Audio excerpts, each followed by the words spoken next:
Once more, I would like to welcome all of us, all of you, all of the participants at the panel, as well the audience.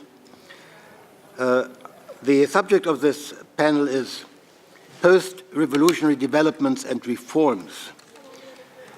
And I thought that we might look into the process of constitution building in some of the countries, especially not only Turkey and Egypt, but Tunisia as well. But it's a pity that the participant did not show up who was expected to talk on Tunisia. So, talking to the panelists prior to this moment, I got the feeling that we shall change the focus a little bit. At first, we shall have a panel by Nassef Manabilang Adiongi from Middle East Technical University on, it's more of a theoretical approach, a comparative study on the concept of nation-state in international relations and Islamic studies. And then we have a very interesting subject on our agenda, which seemed to sound a little bit conspiratorial, which was called After Iraq, New Perspectives on British Democratization Agendas in the Middle East. A bit of conspiracy theory related to Great Britain. But I heard that Zoe Holman is more talking about, in a comparative way, comparing the military interventions in Libya and in Iraq. So it will not be so much forward-looking, but probably retrospective. Yeah, retrospective. And then finally we shall have a paper on the constitutions. Now, the constitution making in Turkey and in Egypt. Again, not the present one, which is one of the most exciting things going on right now. Constitution making in Turkey as well as in Egypt and in other Arab states. But again, you are backward looking to some extent, comparing what happened in the past. So this is probably a little change of focus, but nevertheless we shall have three very interesting interventions. I give the floor to Nassef Manabilang Adiongi to present the paper. Good afternoon, everyone. And everybody has 25 minutes maximum. Okay, thank you for reminding me. Maximum. Thank you, sir. Good afternoon, everyone. I would like to impose or pose one caveat and one issue regarding my presentation. The first caveat, or the caveat that I would like to pose, is that my papers, the data that are represented in this paper are preliminary findings as a sum part of my whole dissertation project. And the issue that I would like to raise is that I think my paper is inadequate to address the theme of the panel, which I find it critical why my paper was placed in this panel. The title of my paper is about a comparative study on the concept of nation-state in international relations and Islamic studies. Now, I would like to give you or share a little anecdote on how I came up with this study. Islam, the first encounter of my experience with Islam is because my parents were Muslims and I came from the southern part of the Philippines. And southern part of the Philippines is predominantly Muslims, although the Philippines is a only Catholic Asian country. And the environment, the ambience of the where I grew up has somehow reflected on how I think about Islam. And the international relations is basically my academic training since my college years, since I started my baccalaureate degree program. Now, while I'm starting my international relations program, I encountered two books which I find it highly critical. The first one is Samuel Huntington's thesis, which is Clash of Civilizations. The second one is Francis Fukuyama's End of History and the Last Man. Francis Fukuyama's End of History and the Last Man, which was published as an article in 1989, basically says about the triumph or the advent of the liberal capitalist democracy. And the capitalist government as the last human form of government. And in response to the thesis of Fukuyama's thesis is an antithetical argument which was postulated by Samuel Huntington's Clash of Civilizations, which says that there is no end of history. It is just a beginning of a conflict where the conflict will arise on the fault lines of culture and religious causes and factors. So as I go on, I also encountered Stanley Hoffman's article, which says that international relations is an American social sciences discipline. But I find it highly critical how come international relations is so Eurocentric or American-centric in its conceptions in its conceiving of its concepts and paradigms, which has been explained by such prominent scholars. So I try to find and survey other literature which were written by Asian scholars or other Western scholars, but they are non-Western in its origin and in its ethnical orientation, but they've got their PhD degrees in Western countries. Like, for example, Abdul Hamid Abu Sulaiman. He has written a book in 1970s, which is Towards an Islamic IR Theory, a New Methodology and Thought. And we also have Song Zining, article on building an IR theory with Chinese characteristics. And we also have Abu Kazle, which says that we should rethink IR theory within the bounds of Islamic studies. And also some critical articles which were written by Giorgio Shani, a professor at Ritsumeikan University in Japan. It says that we need to study the critical theory of IR under the context of Islam. And as we go along, because of the influx of non-Western interpretations of IR theory, we now have a book which was published by Amitav Acharya and Barry Busan. It is called Non-Western IR Theory. And also my supervisor for my dissertation, which is Professor Nuri Yurdasev from my university, which is researching on the Ottoman civilization. And also one of my external examiners, Professor Ursel Aiden Lee.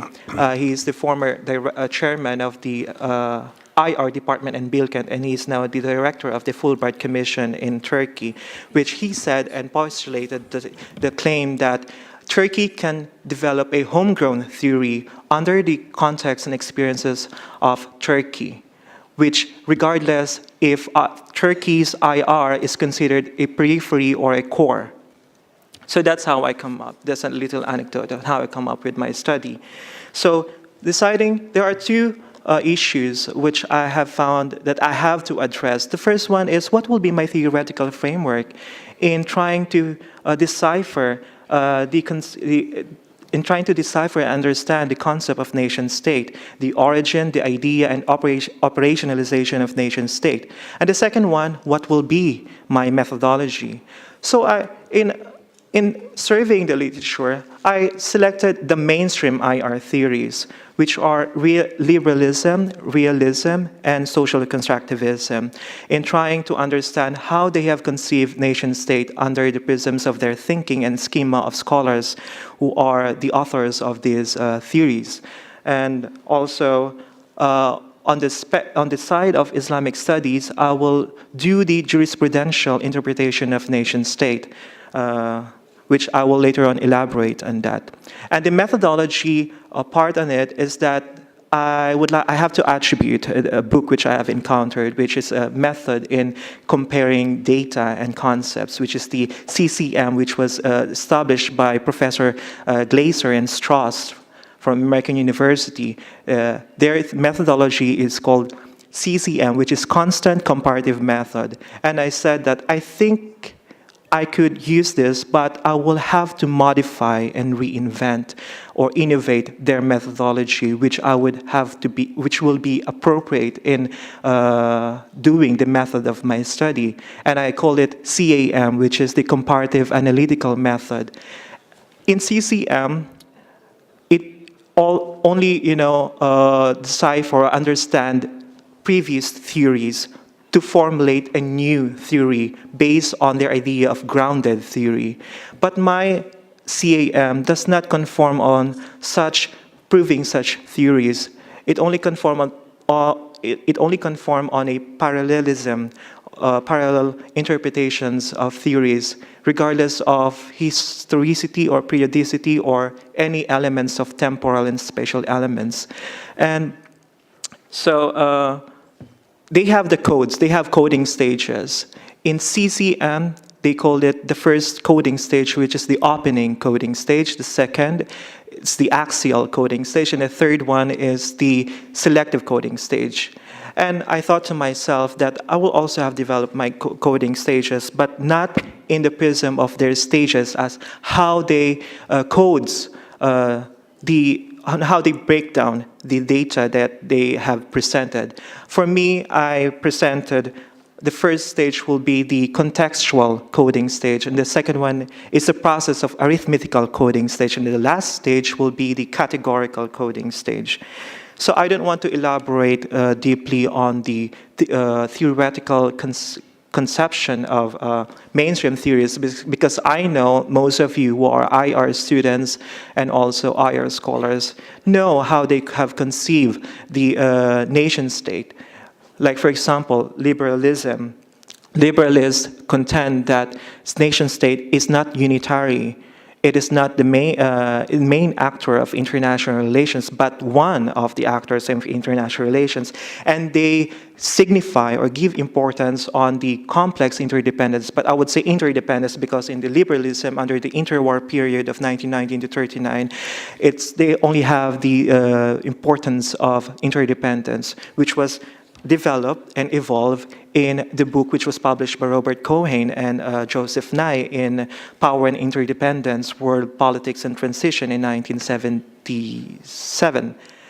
So they call it their theory as the complex interdependence. And under the complex interdependence, they have three characteristics. First one is that they have multiple linkages and multiple channels between state and non-state actors or among with their interaction. And the second one is that there is no hierarchy of issues or among issues. There is an equal issues whether they are high or low politics. High politics pertains to military and diplomatic, and low politics pertains to culture and education.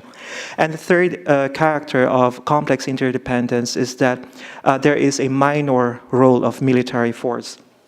So they also contend that the power of cooperation and reason in conceiving nation-state under the liberal school of thought. And the unifying theme among all these writers since the Renaissance period, where we have Hugo Grotius, Erasmus, Jeremy Bentham, Immanuel Kant, and even practitioners like Abraham Lincoln and Woodrow Wilson, is that the progress, the possibility of progress via modernization, modernization of economies, modernization of technology, of human morality, and human communication. So that is all about the theoretical concept under the liberal school of thought on trying to decipher and understand nation-state. While on the realist side, they said that state, nation-state, is the central unitary actor in international system. And international system is described as an anarchical international system. That's why most of the commentaries of realists, they only have the three S's, which primarily describe, oh my goodness, I'm still not in my, anyhow. I will no longer, describe, because I have to, move on to the result of my data analysis. My data is about comparing and inference the inductive reasoning between the concept of IR mainstreams and Islamic scholars. In Islam, I have just to comment on it. In Islam, Islamic nation state, they say that it is an equivalent of the dawla. Pardon my Arabic pronunciation because I'm trying my best to learn Arabic in the near future. So dawla, which is literally mean country, is the equivalent of Islamic nation state under the concept or the guiding principle of the Ummah system. Ummah is the community of believers of Islam. Dawla has two approaches. With the emergence of Dawla, it has two approaches. Number one is the post-Hijra event where Prophet Muhammad migrated from Mecca to Medina in 622 Common Era. It says that when he migrated from Mecca to Medina, Prophet Muhammad bestowed the tutelage symbol of having the political power and authority under the political structure of Medinan society. While the second approach contrasts with the first approach. The second approach says that Medinan society is not a political structure. It's a community structure where Prophet Muhammad is only a religious leader and not a political one. And the semantic evolvement of Dawla has three stages. The first semantic development of Dawla is about, I have to take, my notes are scrambled.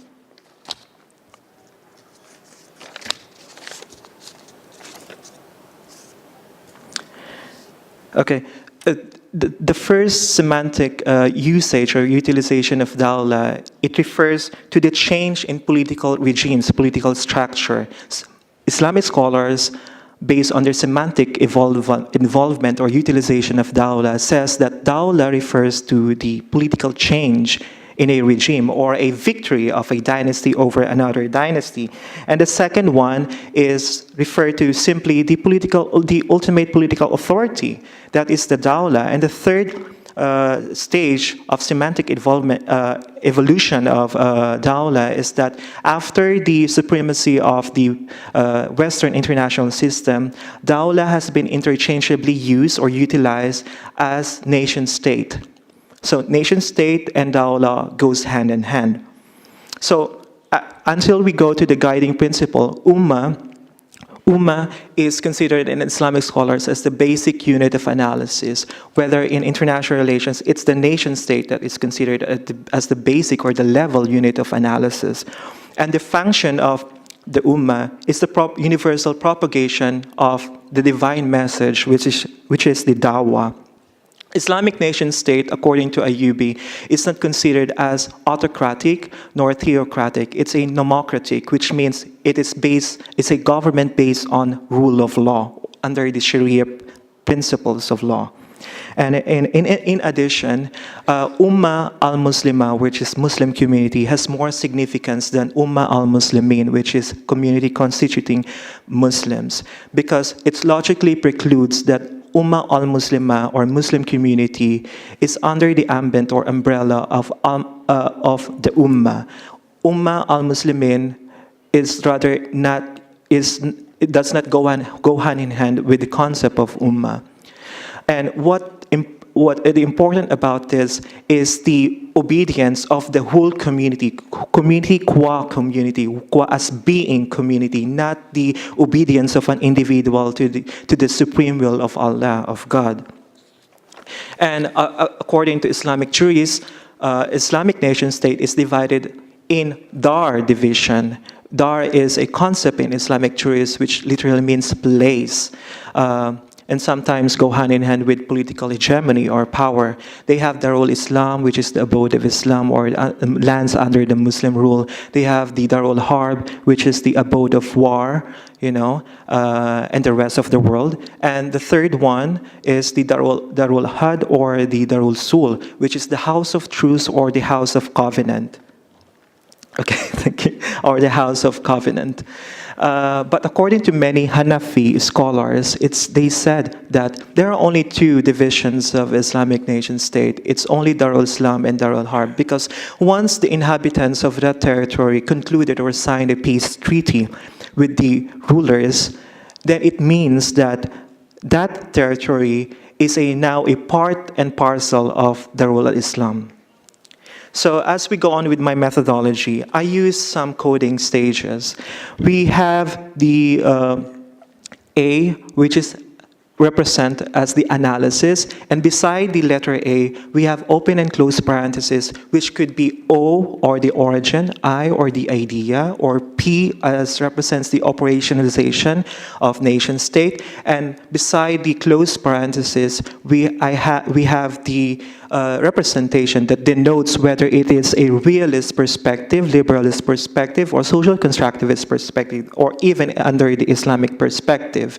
And the last code under that, the whole coding formula is the numerical representation. So I found out that while I'm comparing and contrast, if there is a similar concept or a paraphrase of A open and close parenthesis of OI under the realist perspective, number 1, which is 1 in the paraphrase, which might be similar under the prism of the number 2 liberalist, then that's the arithmetical coding process. The product will be the categorical coding, the categorical code, the product of the arithmetical coding stage. So I'll just go, since this is a preliminary studies of my dissertation, I'll just go to the data conclusion. Nation state in a secular, in a modern context is comprised of 4 elements. We have the authority, or the form of the government. We have, we have the territory, the citizenship, and the sovereignty issue. Since my time has elapsed, I have to close, and I have to respect the time, and I have to also to respect the other presenters. Thank you for listening. Yes, I thank you very much for your understanding. I really agree that you should have much more time to bring your message across. Personally, I'm fascinated. The more I'm fascinated, as I did not understand very much of what your message is. If you refer to Huntington, I would say it's a very valuable message. I mean, to schedule or to find out sort of a substitute to a theory of international relations, which very much has its roots in the West. I think that has come to an end, that's what we feel, and that should be an alternative theoretical approach. And that's what you did, although due to time, in a very rudimentary fashion. So thank you very much, but in the discussion period, we shall have more time. As we have been told by the organizers, we should stop at 3:30, so again, each of the other presentations should not exceed 20 minutes. I shall be as strict as I have been. Unfortunately, that is the constraints of the seminar. Sorry. Now we hear your presentation on comparing the Libyan and Iraqi interference. Thank you very much. And I just apologize in advance. I did have a PowerPoint presentation, but as ever, technology has failed me. So I did have some quotes projected up on the screen, but I hope you'll be able to follow just my reading and my oral elaboration on the quotes. So thank you.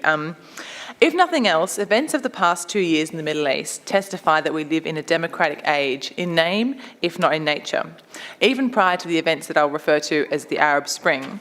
Fareed Zakaria noted that when the enemies of democracy mouth its rhetoric and ape its rituals,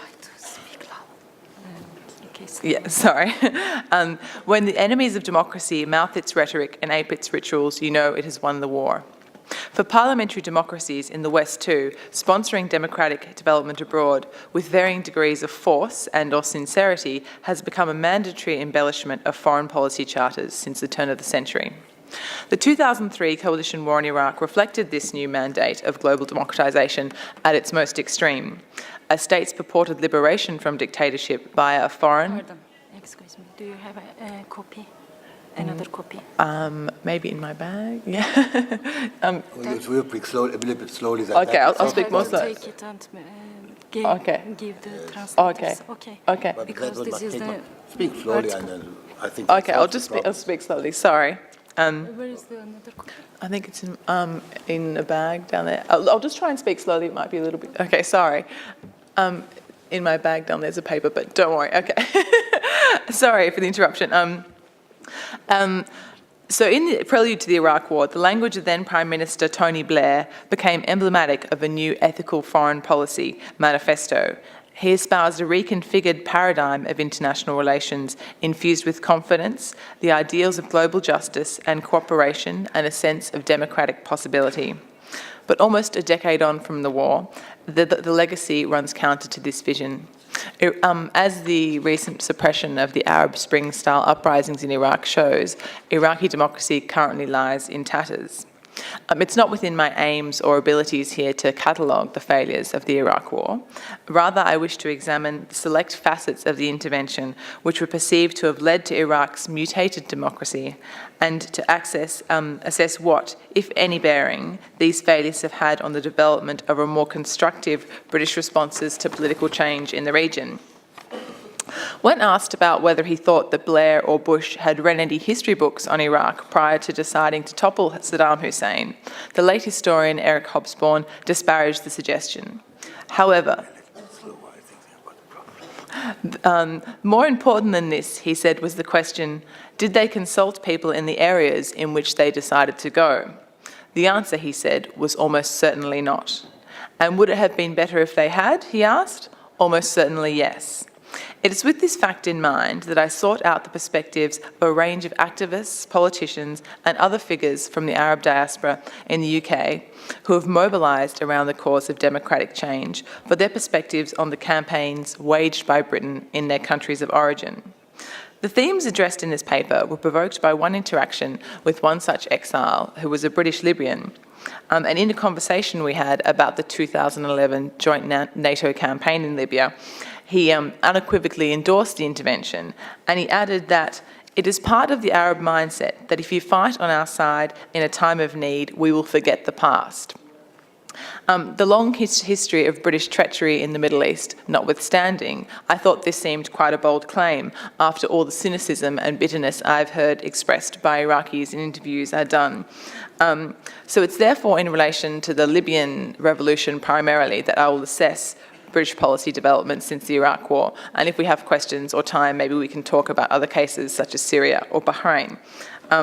In turn, I'll consider whether more recent UK responses to political change in the region suggest any prospect for redeeming its foreign policy after Iraq in the eyes of Arab publics. In his annual keynote speech at Mansion House in May 2011, the British Foreign Secretary William Hague claimed that the eruption of democracy movements across the Middle East and North Africa is, even in its early stages, the most important development of the early 21st century.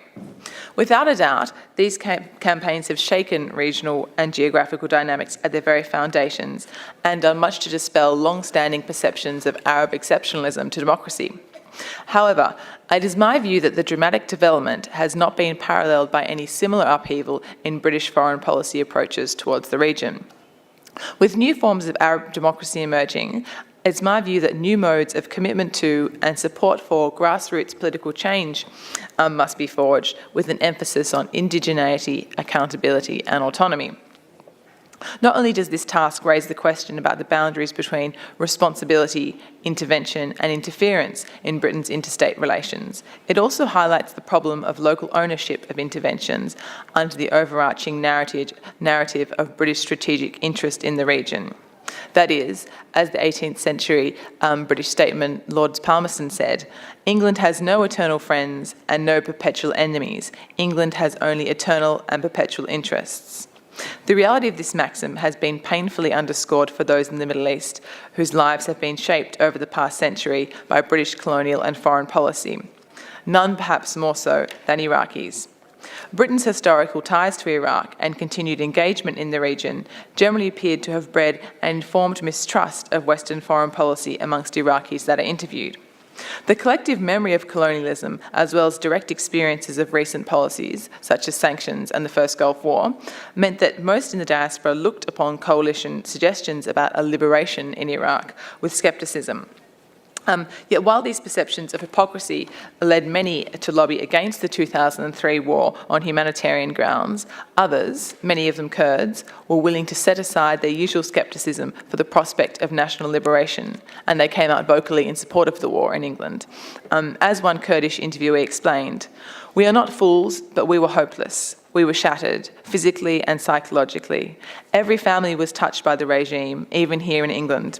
We couldn't do anything alone, and so many of us suspiciously convinced ourselves that the coalition wanted to replace Saddam's regime with a democratic one, and we took the chance.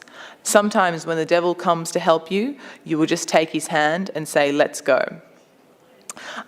Yet many of those diaspora figures, like this gentleman, who nonetheless chose to endorse the campaign, expressed a distinct sense of exclusion from contributing to plans for invasion or reconstruction amongst policymakers in Westminster. Rather, by the time of the first public suggestions of war, there was a prevailing sense that the campaign was already a done deal, and that any engagement of Iraqi opinion would be cosmetic at best. Greater influence, however, was borne out by diaspora exiles such as Ahmed Chalabi and Ayad Alawi, who had been engaged in long-standing campaigns for regime change in Washington and in London, and whose agenda coincided with that of the coalition. Diaspora figures such as these were vital in presenting an Iraqi veneer to what was essentially a Western project.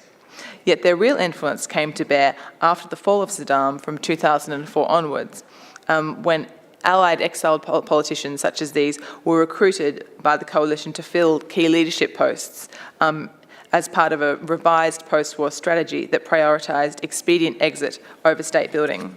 The swift delegation of power to diaspora figures with disputable roots amongst the Iraqi population was, in the eyes of many, to have direct ramifications for the sectarian fragmentation and entrenched corruption of Iraqi society in the years after regime change.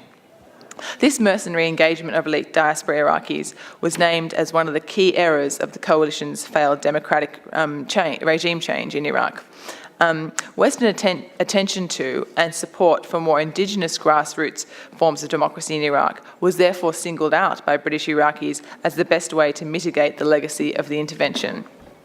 As one Kurdish MP, former resident of Britain, explained to me, the good politics in Iraq is in the street now. It is not in the corridors of Parliament or in the diaspora. The lessons should be learned by the West. The most important thing we can do to defend human rights and freedom of speech is to listen to those in the streets.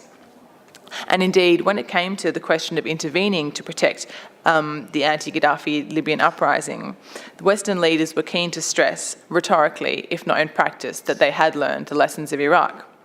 Speaking before the Parliament at the beginning of a debate on the proposed intervention in Libya, Prime Minister David Cameron expressly claimed, "This is not another Iraq." He appealed to the humanitarian urgency of defending the democratic uprising and was quick to stress that the Libyan people should choose their own future. Lest his plea take on the overtures of altruism, it was also buttressed by a strong appeal to the British interest in securing a stable and democratic Libya. In the words of Cameron, the intervention was necessary, legal and right. Although not going so far as to indulge in a Blair-style idealism, Cameron's plea to protecting freedom through militarism did not suggest a dramatic about-turn from the liberal interventionism of his predecessor.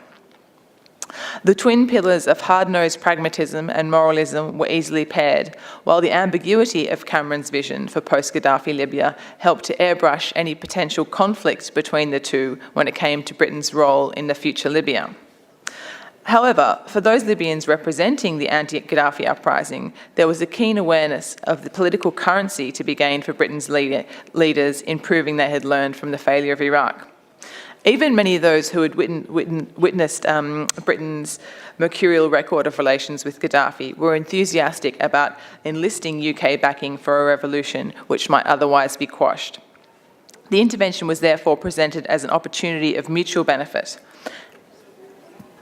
In turn, many Libyans described being given due credence by Downing Street officials, including the Prime Minister and Foreign Secretary. However, diaspora representatives were also explicit about the terms on which they sought Western involvement. They were clear that, unlike in Iraq, the NATO campaign was one that was sought by the local population. And while diaspora figures were pivotal in lobbying for the intervention abroad, they were vigilant about not letting the revolution be co-opted by either the intervening forces or by the Libyan diaspora. While many attributed the success of the revolution to Western support, as one military leader is said to have claimed that the victory was 70% NATO's doing, there appeared to be a continued sense of Libyan autonomy over the revolution even after the campaign. It is noteworthy, however, that these positive assessments by Libyans were not clouded by blind optimism about Libya's future, nor by illusions about Britain's strategic interest in Libya. As one prominent Libyan described, he was involved in representing the PR of the NTC. A lot of non-Libyan Arabs were saying that the campaign was just meeting a Western agenda, but we were always fully aware that we wanted some form of intervention.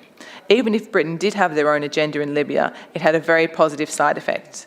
Libyans were liberated from one of the world's major tyrants, and there were no British troops and no real negative consequences except instability. The Libyan people got what they wanted.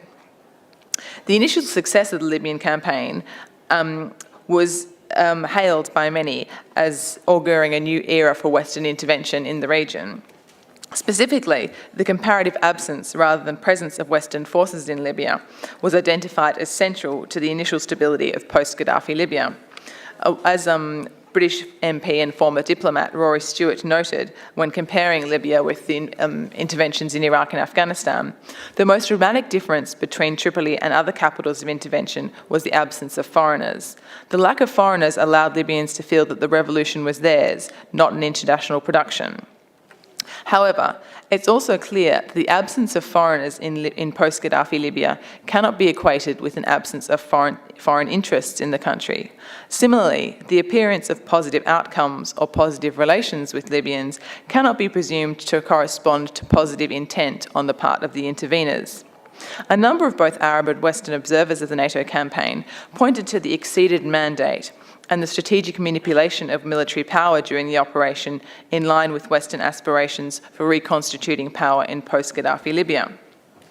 For example, it was noted that the delayed assault on Tripoli was more conducive to Gaddafi falling via an internal coup rather than a regime implosion, an outcome which was perceived as likely to retain ex-regime figures in the post-Gaddafi government and thus a greater guarantor of stability and Western influence.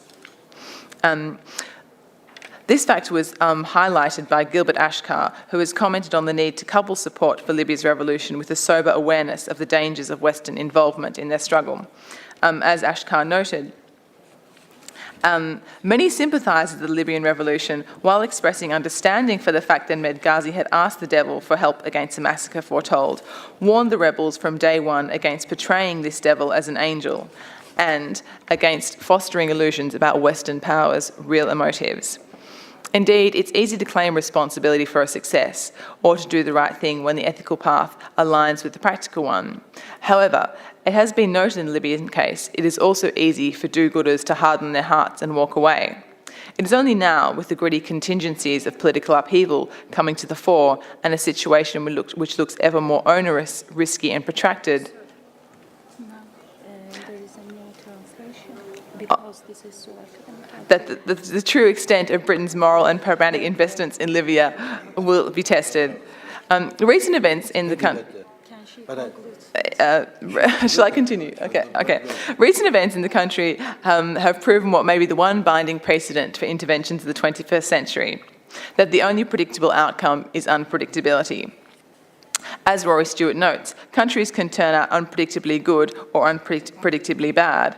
However, the guiding principle should be to anticipate chaos. The value of all these notions was made patent in Iraq, and yet once again, Britain is already being charged with naivety, premature boastfulness, and opportunism over its actions in Libya. Meanwhile, its leaders' nebulous plans for the country prior to intervention and prevarication in the face of mounting difficulty after the fact cast doubt on whether their espoused goal of a stable and democratic Libya might again be subordinated to more short-term political and practical imperatives. None of these charges is a foregone conclusion, and Britain's role in Libya remains an open question. However, intervening Western powers would indeed be naive to assume that their alleged humanitarian support for the Libyan revolution could gloss over past and ongoing trespasses in Afghanistan, Iraq, Palestine and the Gulf. Nor should they suppose that local awareness of Western agendas in Libya will not yet yield hostility. I think I'll just end there because it seems that we're running out of time, but perhaps we can talk more about things in question. I hope my overall thesis has become clear. I'm sorry for the lack of translation. Yes, we just heard towards the end of your presentation that, first of all, let's applaud. Again, this was a very complex paper, as she chose a comparative approach. Sorry for the lack of translation. Yes, I apologize. But I think that most of you have followed the presentation. And so, in one way or another, this, if we had more time, this would relate us to what to the first presentation, in terms that we have to probably to redefine the basic concept of international relations. You were talking about British interests and the legitimacy that Britain took from certain deliberations to intervene in Iraq, as later on in Libya. But of course, that's a question, whether the interests formulated by the West or Western powers, who had a tradition of interference in that part of the world, whether this is really accepted as legitimate. I'm afraid, or I think that's no longer being accepted as legitimate. One has to redefine the notion of legitimacy when it comes to international policy, international relations. And that, I think, has been one of your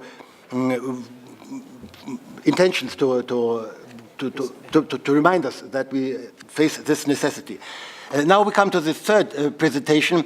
Again, it is another subject. Again, it's comparative. Yeah. It's a presentation by Merve İnce from Boğaziçi University on the constitution. I read the title, The Role of the Military in the Constitution-Making Process as a Part of Democratic Transition, the Comparative Cases of Turkey and Egypt.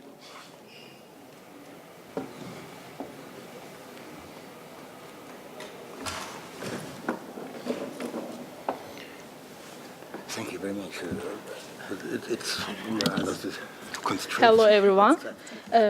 Today I am going to present briefly my paper called The Role of Military in the Constitution-Making Process as a Part of Democratization Period. And I will make a comparative study between Egypt and Turkey. And to begin with, to be able to fully grasp the politics, especially in democratic transition in the Middle East, it's indispensable to look at the role of military within this process. And in this respect, I am studying this topic because of two reasons. My first inspiration is derived from the fact that these two significant countries of the region are in the constitution-making process. And the second one is, despite the fact that Egypt and Turkey differ from each other in terms of their longevity of their democratic experiences, the militaries of two countries demonstrate some core similarities. And with this study, I aim to see how the military can be a part of political system, especially in the constitution-making process, and to understand the current situation and the position, changing position of the militaries of both Egypt and Turkey. And before introducing the role of army within this process, I think the very characteristics of the militaries should be presented in order to see their main concerns. And the first one is the economic interest of the armies, and both two militaries have powerful economic background, and this provides them self-sufficiency and autonomy. And in these countries, military is economically powerful actor, and this supports their role in the politics.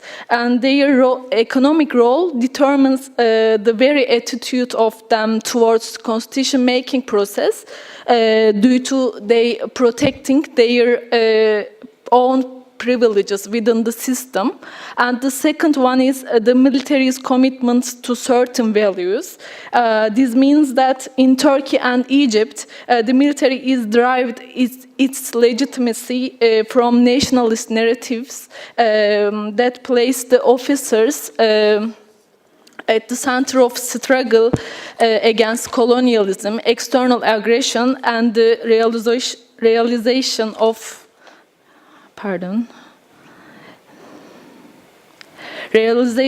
the national will. And at the same time, in these countries, military also identified as the guardian of the political regime. And the second one is the mechanisms to ensure its influence of the military in politics. And it's important because it's necessary to examine the vehicles that are used to allow the military to be a part of the political system. And Stephen Cook used the term ruling but not governing armies to identify these armies in these countries. But there is a difference between Egyptian and Turkish case because Egyptian armies becomes involved directly in the politics and rule the country for years. But when we look at the Turkish case, we can see that there is a Turkish model in which after intervening in politics, military has returned government to civilians back. And now we can turn into the Turkish case, and I will make a historical overview of the constitution-making process in Turkey and what is the role of army in this process. I will begin with the Ergün Özbudun's sentence, which says, no picture of contemporary Turkish politics will be complete without a discussion of the military, which since its first intervention in 1960 has been one of the most important actors in the country's politics. And in Turkey, military has intervened in the politics for 3 different times, in 1960, 1971, and 1980, and put pressure on a government to resign in 1997. In addition to overthrow the governments, the military has also been involved in the constitution-making process and amendment process in these countries. And in Turkey, none of the 3 republican constitutions of Turkey was made a fairly chosen and broadly representative constitute or legislative assembly through a process of inter-party negotiations and compromises. The 1961 and 1982 constitutions were both products of military interventions, and within their making process, the military committees that have carried out the coup, the National Unity Committee in 1960 and the National Security Council in 1980 have played a predominant role. And for both constitutions, it's true to say that the military have obtained important powers, privileges, and immunities, which have been challenged later by the civilian government. And when we specifically look at the 1961 constitution, it's done after 1960 coup, and the military committee, and specifically the National Unity Committee that took power was intended on a return to civilian rule once a democratic and liberal constitution was adopted. At first, the committee has charged a group of law professors with the preparation of constitutional drafts, and then a law was adopted by the NUC on 13th December 1960 in order to prepare a new constitution through establishment of bicameral constituent assembly, and one chamber of this assembly was the NUC itself. But as a result, despite its liberal nature, the 1961 constitution was the result of a military intervention, and it was done in interest of the military. And then we have 1971 intervention, and on 12th March 1971, the military forced a Justice Party government to resign without taking power directly, and then the constitutional revisions were also made under the non-elected government of the military, and this also supports the role of military within the system. Then we have important turning point for the Turkish history, the 1982 constitution. The 1982 constitution has reflected the authoritarian status and tutelary mentality of its founders. The constitution established a number of tutelary institutions designed to check the powers of elected agencies and to narrow down the space for the civilian politics. I will skip these parts because I have time restriction. But in short, I can say that starting from the 1987, with the EU harmonization process, the Constitution has gone through 17 amendments, and in order to improve the liberal democratic standards in the Constitution, amendments were done by the civilian governments, and the EU process has influenced the constitutional amendments between 1998 to 2006, and throughout the 2000s, with AKP government, there are constitutional amendments in order to make 1982 constitution more civilized and more democratic, with the eroding role of military elites. As we know, Turkey is now in a constitution-making process, and for the first time in its history, it's a parliamentary-based process involving a societal deliberation and participation, and military has any role in this process. And when we look at the Egypt case, there is the strong military that affected the democratic transition period in the country, which Yazid Sheikh called Officers' Republic. And with after the monarchy era, Egypt was defined as democratic republic in the constitution, but we can see that it doesn't work this way. Anwar Sadat issued the permanent constitution, 1971 constitution, and it was revoked in 2011 with the uprising. And I'm skipping this part.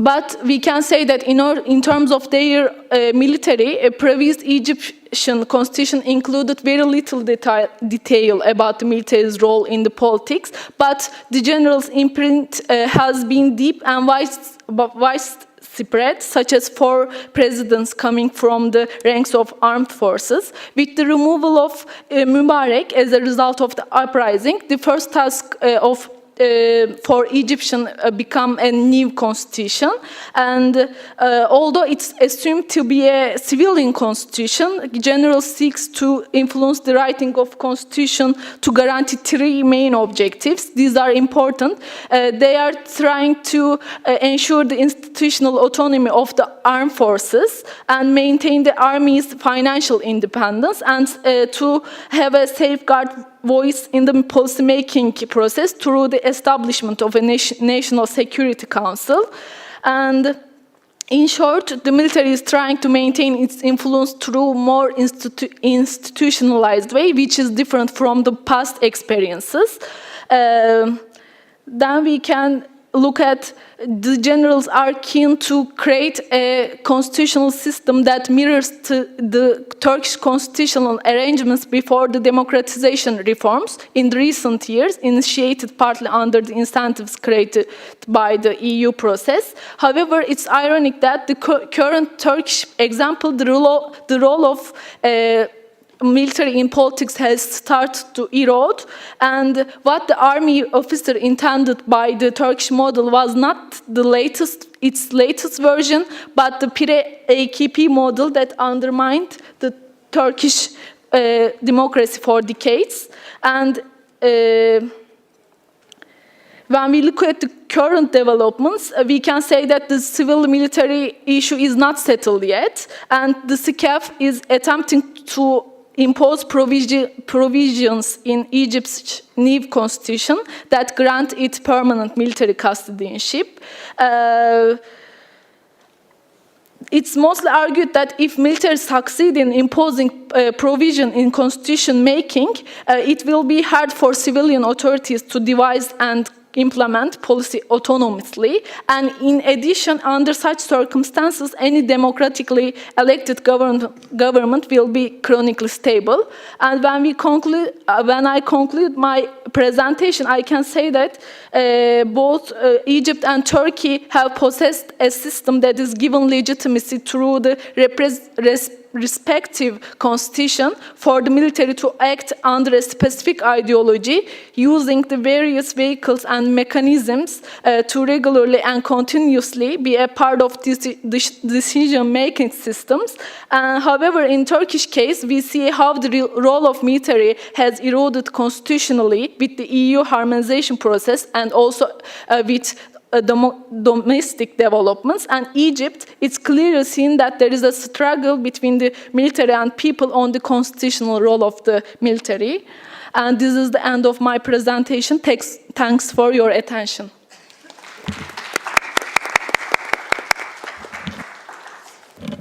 Thank you very much for your presentation, and thank you not only for dealing with the history and the constitution making in the past, but you already found a transition to what's going on right now in terms of constitution making in Turkey and Egypt these days. And probably this is something we can discuss, but I'm thankful for your presentation, as it shows how strongly the role of the military has been in the societal fabric of both countries, and that now with all these changes, the role of the military in the future will be one of the most striking examples and features when it comes to more civilian constitutions. So thank you very much. And now the floor is open for comments or questions, if there are any. If there are not, are there any? If there are not, yes, please. Go. I would like to ask you to go in another 2 minutes. But we have a question now.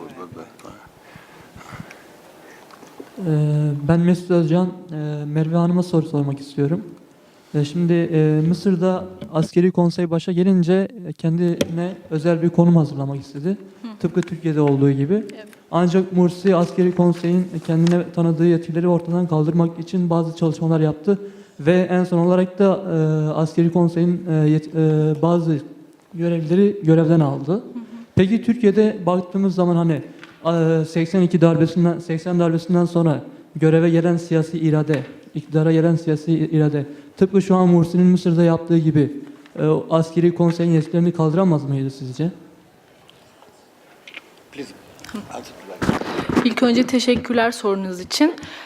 Zaten burada bir çelişki var, çünkü gerçekten Türkiye'yi bir model olarak alıyorlar ama eğer Mısır bunu başarırsa Türkiye'den bir adım önde olacak. Çünkü Türkiye bunu yıllarca başaramadı ve Türkiye'nin Avrupa Birliği gibi bir artısı var Mısır'a karşı. Türkiye bunu Avrupa Birliği ile birlikte, yani Avrupa Birliği harmonization process diyeceğim. Bununla birlikte başarırken Mısır bunu halkla birlikte ve halk tarafından seçilen bir iradeyle, yani çok da fazla aslında dış müdahaleyle başarmadı ve bu, eğer Mısır gerçekten bunu başarabilirse, ki zaten makalemde de bunu belirttim, Türkiye'den bir adım önde olacak. Yani hani bu konuda gerçekten Mısır önemli bir şey başarmış olacak eğer orduyu tasfiye edebilirse bu süreç içinde. Thank you. Other questions? If not, I would take the liberty to ask the three panelists to, in addition to what they have said, to add probably a couple of sentences. In your case, could you make, beyond the conceptual framework, refer to some very concrete issue in terms of international relations right now to which you would like to apply your conceptual framework? Just a few sentences. Okay.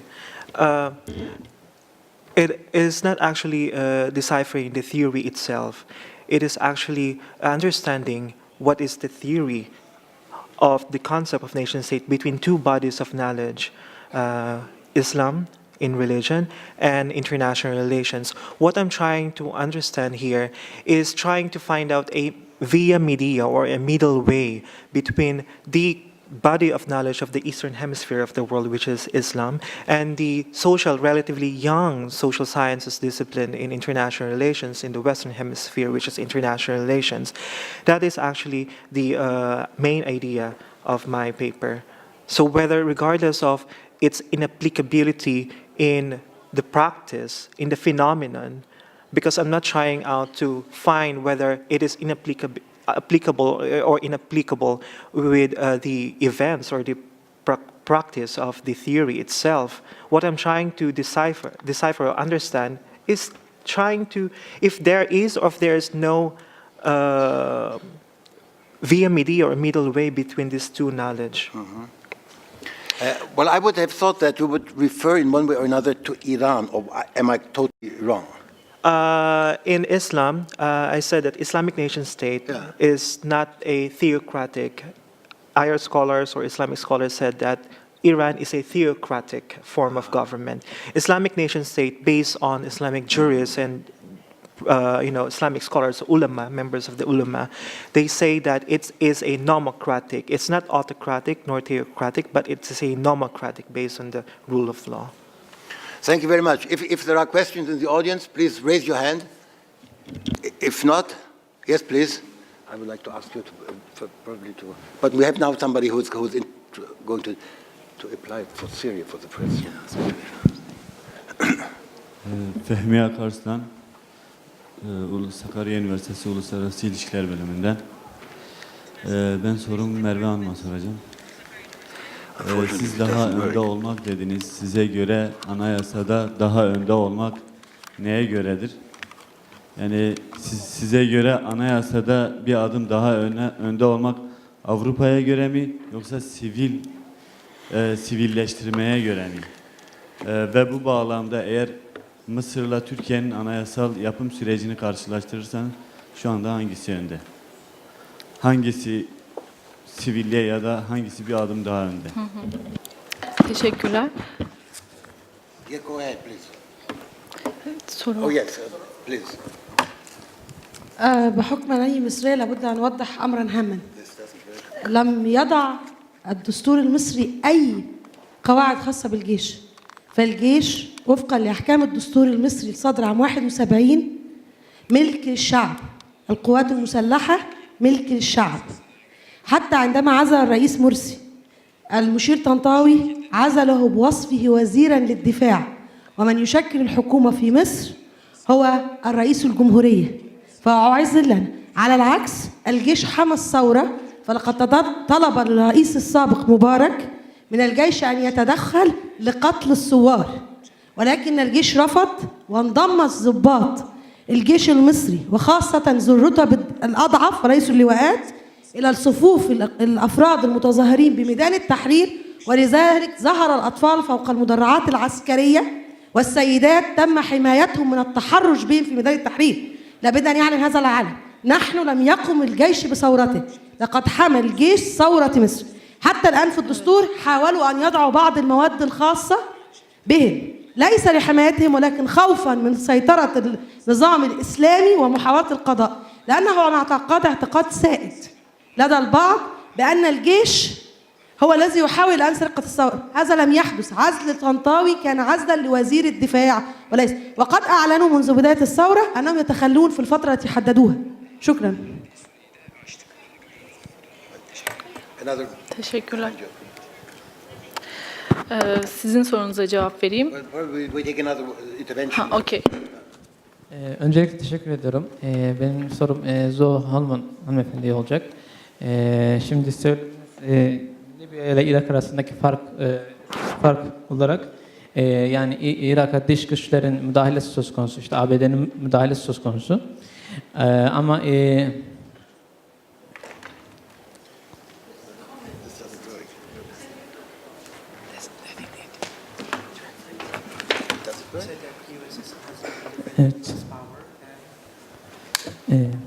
Benim sorum Unfortunately, we have a problem with the translation of the Evet, Libya ile Irak arasındaki farkı söylerken Irak'a ABD'nin işte dış güçlerin etkisi olduğunu, yani onun devriminde dış güçlerin etkisi olduğunu, ama Libya devriminde ise yani kendiliğinden oluştuğunu, yani iç güçlerin olduğunu. Neden acaba ileriki bu Yemen olsun, Mısır devrimi olsun, Libya devrimi olsun, burada ABD'nin işte diğer dış güçlerin bir müdahalesi oldu mu? Veya olduysa bu gizli mi oldu, açık mı oldu? Neden Irak'a açık bir şekilde müdahale oldu da Libya'ya gizli bir şekilde veya işte müdahale olmadı mı? Yani bunun nedenini sorabilir miyim? Neden Libya'ya gizli, yani hiç müdahale, dıştan müdahale olmadı veya diğer ülkelere, devrim ülkelerine? Thank you very much. More interventions? If not, I would like to ask to Merve first and then Zoe to react to the question. Şöyle başlayabilirim. Gerçekten bir adım önde derken hani hangisi daha, her anayasa kendi ülkesine şey yapar zaten, hani kendi ülkesinin kontekstini anlatır. Fakat ben sivilleşme anlamında söylüyorum bu bir adım önde olmayı. Çünkü ordunun rolü azaldıkça ve tabii ki sadece ordunun rolünün azalması...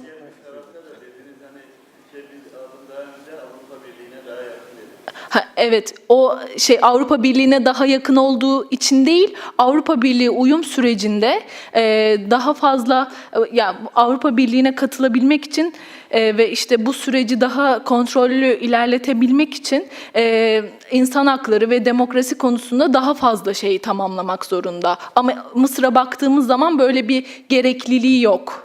Ya o açıdan ben Avrupa Birliği'ne yakın olmasının avantajı, demokrasi ve insan hakları açısından ordu da kendine bir çeki düzen vermek zorunda kalıyor. Çünkü Türkiye her zaman batıya yakın bir devlet. Yani hani bu çok spekülatif bir şey olabilir ama genelde yani hani Avrupa Birliği'ne yönelik çalışmalar yaptı. En azından 2007-2008'e kadar. Bunu diyebilirim ve hani anayasaları da karşılaştırırken ben sivilleşme yönünden eğer Mısır bunu kendi başına yaparsa bir adım daha önde olur diye. Yoksa hani daha iyi bir anayasa mı yapar, daha kötü bir anayasa mı yapar o tartışılır. Fakat sivilleşme yönünde kendi kendine başarmış olur bu süreci. Yani bu şekilde ifade edebilirim. There has been the point of the lady. Did you? It's comment, not question. Then reaction.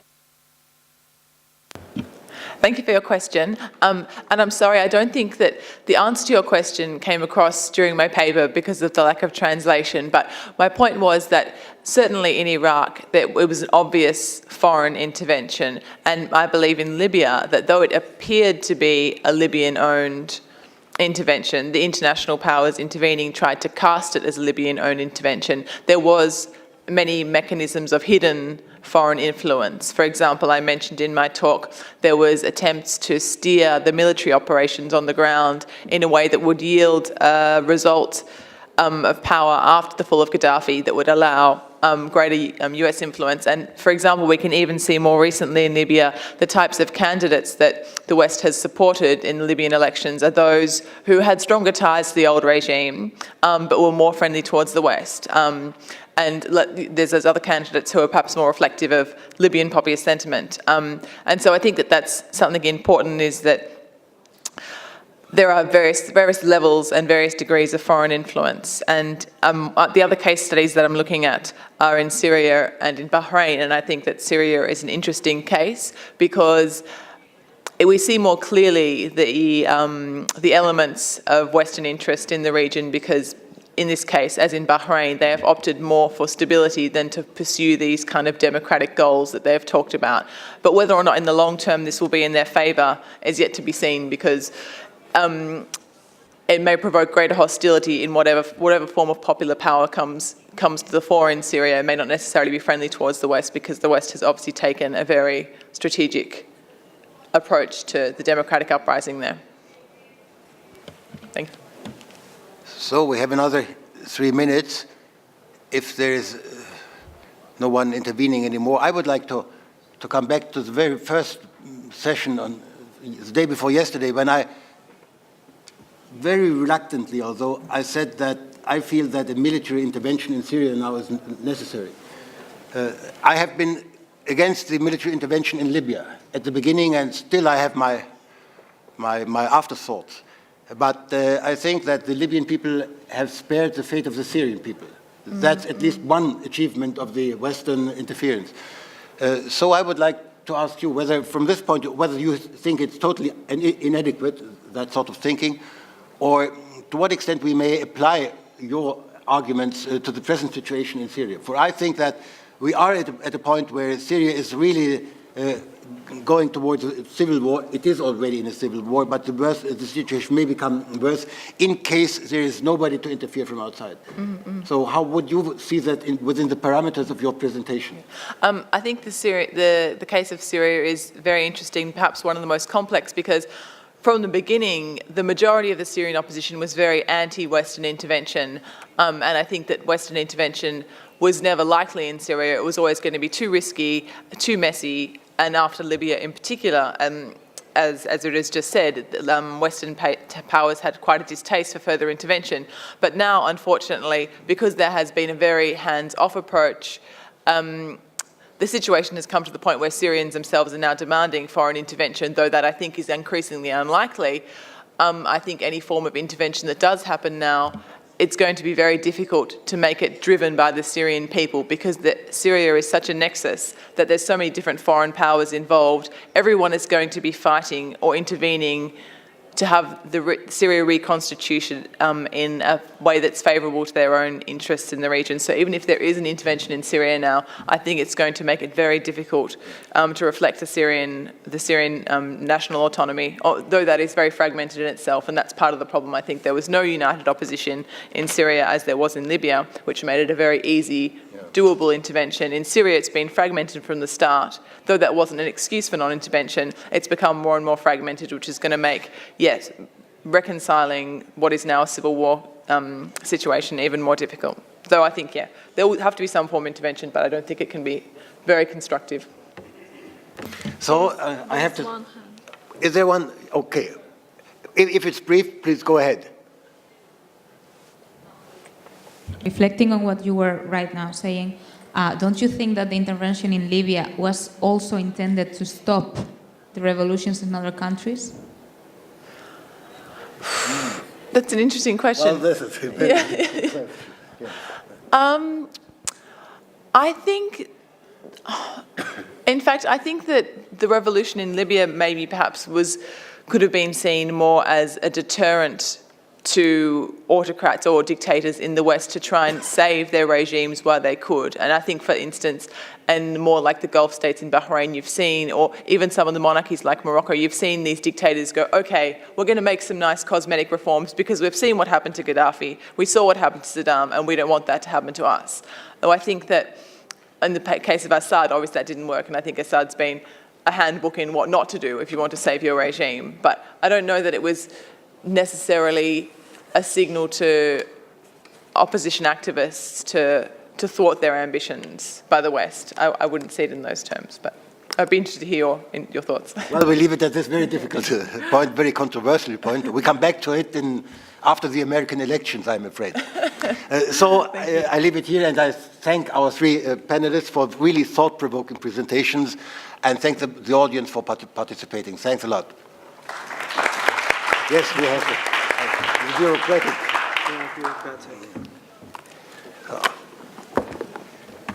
I don't know if this was mine.